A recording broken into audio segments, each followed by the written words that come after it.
ক্যামতাসিয়া video editing টিউটোরিয়ালসের আজকে 17 নম্বর ক্লাসটি আমরা শুরু করতে যাচ্ছি। তো আজকের ক্লাসটিতে দেখাবো ভিজুয়াল ইফেক্ট থেকে কিভাবে আমরা ইন্টারেক্টিভ হটস্পট এই অপশনটি আমরা কিভাবে ভিডিওতে ইউজ করব। তো অবশ্যই আমরা 8 নম্বর এর আগে আমাদের 8 নম্বর ক্লাসটিতে আমরা দেখিয়েছিলাম অ্যানোটেশন ক্লাসটিতে আমরা দেখিয়েছিলাম যে এখানে বলেছিলাম যে ইন্টারেক্টিভ হটস্পট নিয়ে আমরা আলাদাভাবে একটি ভিডিও করব। তো আজকে এসছে সেই ভিডিওটি। তো এখানে ভিজুয়াল ইফেক্ট থেকে আমরা দেখিয়েতেছি। তো অনেকেই দেখতে পারবেন ভিজুয়াল ইফেক্ট অপশনটি আমরা খুঁজে পাই না। তো মোর অপশনে ক্লিক করলে আমরা ভিজুয়াল ইফেক্ট অপশনটি খুঁজে পাবো। তো অবশ্যই আমাদের চ্যানেলটি যারা সাবস্ক্রাইব করেন অবশ্যই চ্যানেলটি সাবস্ক্রাইব করবেন নতুন নতুন ভিডিও সকলের আগে পাওয়ার জন্য। আর যারা আমাদের চ্যানেলটিতে নতুন এই ভিডিওটিতে নতুন দেখতেছেন তারা অবশ্যই আমাদের ভিডিওটিতে প্রথম থেকে আপনারা ফলো করতে পারেন, তাহলে আপনারা সম্পূর্ণ একটি ভিডিও এডিট করতে পারবেন। তো অবশ্যই ইন্টারেক্টিভ হটস্পট আমাদের আগে বুঝতে হবে এর মানে কি।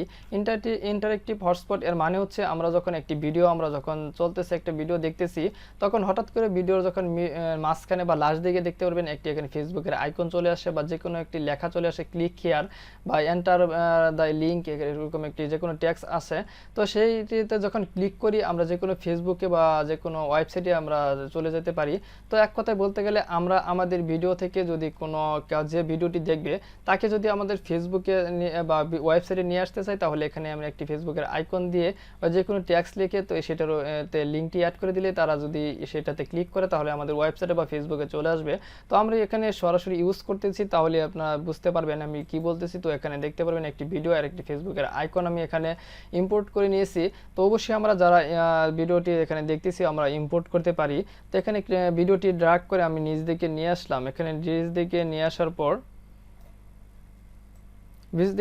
পর এখানে দেখতে পাচ্ছেন ফেসবুকের আইকনটি ভিডিওর যে কোনো একটি অংশে আমি ইউজ করব। তো আমি এখানে মাঝখানে ইউজ করতেছি। তো আমি এখানে দেখতে পারবেন মাঝখানে ভিডিওর এখানে আইকনটি ইউজ করতেছি। তো এখানে ক্লিক করার পর আমি এটা সেট করে নিচ্ছি।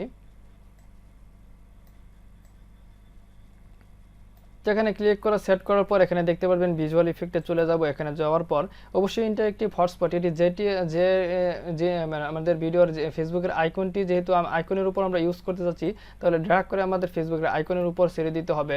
এখানে ছেড়ে দেওয়ার পর এখানে দেখতে পারবেন রাইট দিকে প্রপার্টিস প্যানেলে এখানে দেখতে পারতেছেন ইউআরএল, ইন্টার ইউআরএল। তো এখানে আমাদের ফেসবুক পেজের লিঙ্কটি দিয়ে দিলাম। এখানে দেওয়ার পর এখানে দেখতে পারবেন প্রথম অপশনটি পুশ অ্যাট ইন্ট।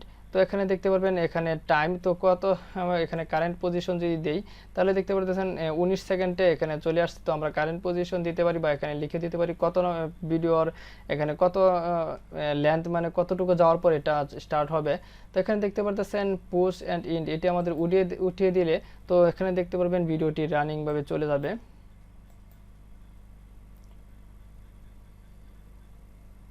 তো এখানে দেখতে পারবেন ভিডিওটি চলে যাওয়ার পর এখানে যখন কেউ ক্লিক করবে তো সরাসরি আমাদের ফেসবুকে চলে যাবে। তো এখানে দেখতে পারবেন এখানে পজ অ্যান্ড ইন্টে যখন ক্লিক করব তখন দেখতে পারবেন এটি যখন এটা লাস্ট দিকে চলে আসবে, অ্যাকাউন্টের লাস্ট দিকে যাবে, তখন ভিডিওটি অফ হয়ে যাবে। তো এখানে দেখতে পাচ্ছেন যেহেতু আমরা এখানে এডিট করতেছি, তো সেখানে এখানে পজ হওয়ার পর এখানে আমাদের অটোমেটিকলি পজ হচ্ছে না, কারণ হচ্ছে এখানে আমরা যেহেতু এডিট করতেছি, যখন আমরা এটি সেভ করে ফেলবো, যদি এটি টিক দিয়ে দেই, যখন আমরা ভিডিওটি ইউটিউবে বা ফেসবুকে আপলোড করব বা যে সেভ করে ফেলবো তখন দেখতে পারবেন অটোমেটিকলি পজ হয়ে যাবে। তো এখানে দেখতে পারেন একটি লিঙ্ক দিয়েছি, তো এই লিঙ্কটি কি এখন কি কাজ করতেছে কিনা সেটি চেক করার জন্য এখানে যে লিঙ্কে এখানে ক্লিক করার পর এখানে টেস্টে যদি আমরা ক্লিক করি তাহলে দেখতে পারবেন সরাসরি আমাদের ফেসবুকে পেজটিতে আমাদের চলে এখানে নিয়ে আসছে।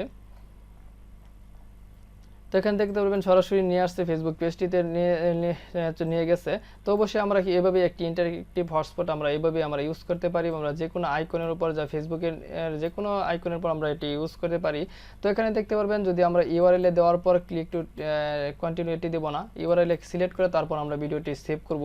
তো অবশ্যই আমরা ভিডিওটি কিভাবে এখানে দেখতে পারবেন কিভাবে আমরা এটি ইউজ করতে পারি, অবশ্যই আপনারা বুঝতে পেরেছেন। আর যদি না বুঝে থাকেন তাহলে আমাদের কমেন্ট বক্সে জানিয়ে দিতে পারেন, আমরা তা আপনাদের বোঝানোর চেষ্টা করব বা বিভিন্ন নেক্সট ভিডিওতে বলে দেওয়ার চেষ্টা করব কিভাবে এটি ইউজ করতে হয়।